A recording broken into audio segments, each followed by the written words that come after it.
En lançant son X5 au printemps 2000, BMW débarquait en terrain connu pour lui, celui des SUV, Sport Utility Vehicles. Une démarche rendue obligatoire face à la montée en puissance de ce marché, auquel Mercedes, le concurrent de toujours, avait déjà adhéré depuis belle lurette. Il ne s'agissait donc pas de se louper, le succès du X5 sera colossal. Depuis quelques mois, la deuxième génération de ce que le constructeur bavarois a décrété être le premier SAV, Sport Activity Vehicle, assure la succession dans un gabarit qui suit la tendance, entendez par là qu'il prend de l'embonpoint. Pour le reste, pas de grosses évolutions, le nouvel X5 est reconnaissable au premier coup d'œil. Pour l'esthétique de son X5 de deuxième génération, BMW joue la continuité avec quelques évolutions en finesse. En revanche, les dimensions globales s'envolent avec pour principale conséquence la possibilité de disposer de 7 places. Ceci par l'intermédiaire de 2 petits sièges qui sont rabattables dans le coffre. L'intérieur se fait plus fonctionnel et les centimètres gagnés en longueur et en largeur, respectivement 19 et 6 cm, profitent à l'habitabilité. L'équipement est forcément de haut niveau et l'on note l'apparition d'un affichage tête haute optionnel et d'un nouveau sélecteur de vitesse électronique. Le volume de charge s'accroît lui aussi tout en conservant une excellente modularité. Sous le capot, plusieurs moteurs sont proposés, dont un 3 litres diesel de 211 chevaux. Mais c'est la version la plus puissante qui nous a tenté pour cet essai, à savoir le 4 litres 8 V8 et ses 355 chevaux.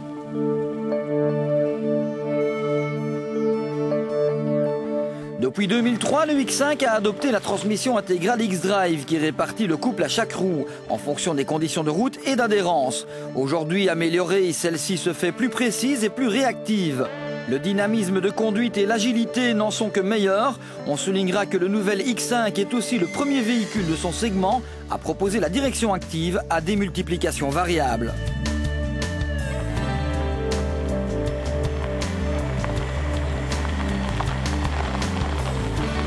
Le X5 inaugure aussi un nouveau sélecteur électronique de vitesse pour commander la boîte 6 montée en série. Mais sa trop grande sensibilité ne nous a guère convaincus, sans compter qu'en mode de sélection manuelle séquentielle, la boîte réagit parfois exactement comme une boîte automatique.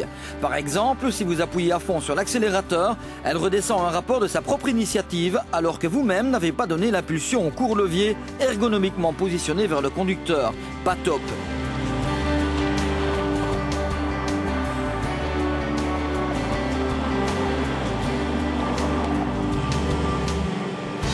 Sur route, le X5 se veut plutôt sportif, surtout avec l'Adaptive Drive qui gère le roulis et l'amortissement.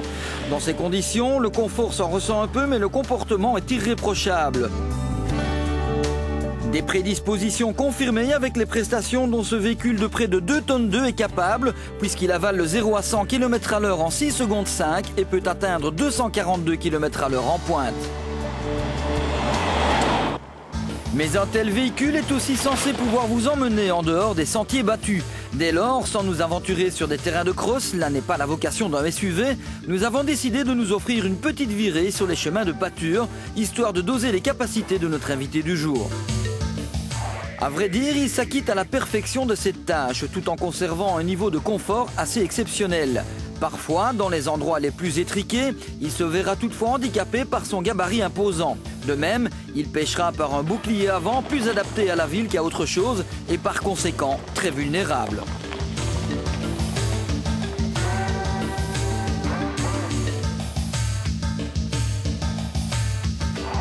Combiné avec une garde au sol surélevée, le système de transmission intégrale X-Drive permettra au X5 de vous aventurer hors des sentiers battus. Ceci dit, il est clair que là n'est pas la vocation première de ce véhicule.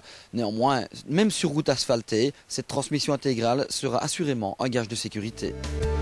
Fabriqué comme son prédécesseur aux États-Unis, à Spartanburg, en Caroline du Sud, le nouvel X5 possède bien des atouts pour perpétuer ce succès qui a vu sortir des chaînes de production près de 600 000 exemplaires de la première mouture. Ce, en dépit d'un tarif qui reste très élitiste et d'une liste d'options fidèle à elle-même, c'est-à-dire interminable. Sans doute le prix à payer pour des produits de qualité, car à ce sujet, la maison bavaroise n'a pas grand-chose à recevoir comme leçon.